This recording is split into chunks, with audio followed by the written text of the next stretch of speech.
दोस्तों, क्या आपको पता है इतिहास में ऐसा भी एक आदमी हुआ है जिसकी दौलत के आगे एलोन मस्क और जेफ बेजोस जैसे दुनिया के सबसे अमीर लोगों की दौलत मात्र एक तिनके के समान है। आखिर ऐसा कितना ही पैसा था उस आदमी के पास? दोस्तों, जानने के लिए बने रहिए मेरे साथ इस वीडियो में। लग्जरी लाइफ के एक नए एपिसोड में आपका फिर से स्वागत है। आज के एपिसोड में मैं आपको इतिहास के ऐसे 5 लोगों के बारे में बताने जा रहा हूँ जिनकी दौलत के आगे आज के एंटरप्रेन्योर्स की दौलत बहुत ही कम लगती है।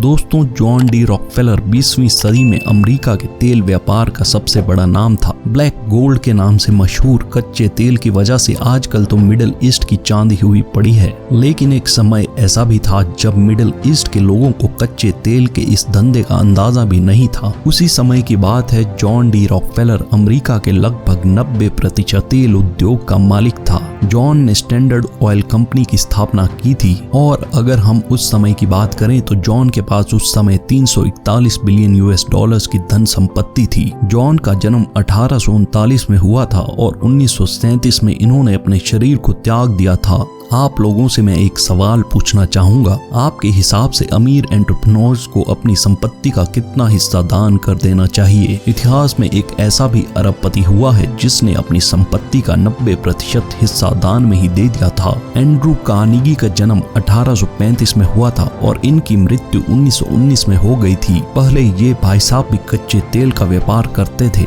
लेकिन बाद में इन्होंने कार्नेगी स्टील कंपनी की स्थापना की। इनकी उस समय की कुल धन संपत्ति 372 बिलियन US थी। एंड्रू दान दक्षिणा करने में पूरा विश्वास रखते थे, इसलिए उन्होंने अमेरिका में उस समय 1600 से भी ज्यादा पब्लिक लाइब्रेरियां बनवाई थीं। अकबर को तो कौन नहीं जानता। अकबर का जन्म 1542 में हुआ था और मृत्यु 1605 में हुई थी। अकबर भारत पर राज करने वाला तीसरा मुगल शासक था। ये उस समय की बात है जब भारत को सोने की चिड़िया कहा जाता था, क्योंकि अकेले भारत का योगदान ही पूरी दुनिया की GDP में 25% का था। अब आप लोग इस बात से ही अंदाजा लगा लीजिए कि अकबर ऐसे भारत पर राज करता था जो उस समय इतना अमीर था। अकबर के पास उस समय इतना पैसा था कि उसे गिनना ही संभव नहीं था। रोमन एम्पायर के शासक ऑगस्टस सीजर का जन्म 63 BC में हुआ था और उनकी मृत्यु 14 AD में हो गई थी। इन महाशय के बारे में इतिहासकारों का कहना है कि ये जिस पैक्स रोमन किंगडम पर राज करते थे वो उस समय दुनिया की GDP में 30% का हिस्सेदार हुआ करता था। इसके साथ ही इनके पास उस समय 4.6 ट्रिलियन US की अपनी व्यक्तिगत संपत्ति थी।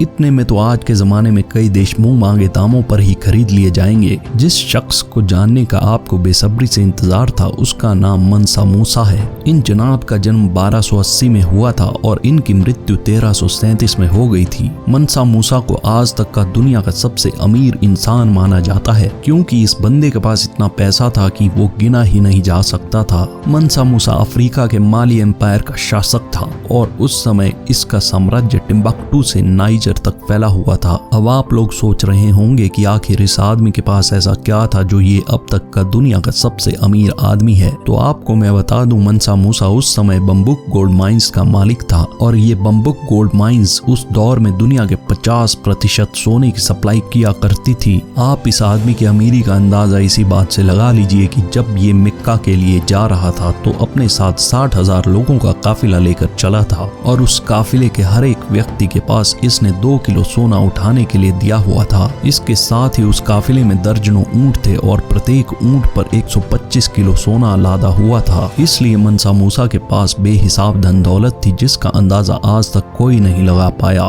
दोस्तों, आशा करता हूँ आपको आज का ये एपिसोड अच्छा लगा होगा। हमारे इस वीडियो को प्लीज लाइक कीजिए और हमारे चैनल को सब्सक्राइब कीजिए। घंटी को दबाना मत भूलिएगा। फिर मिलेंगे एक नए एपिसोड में, तब तक के लिए take care and love you all.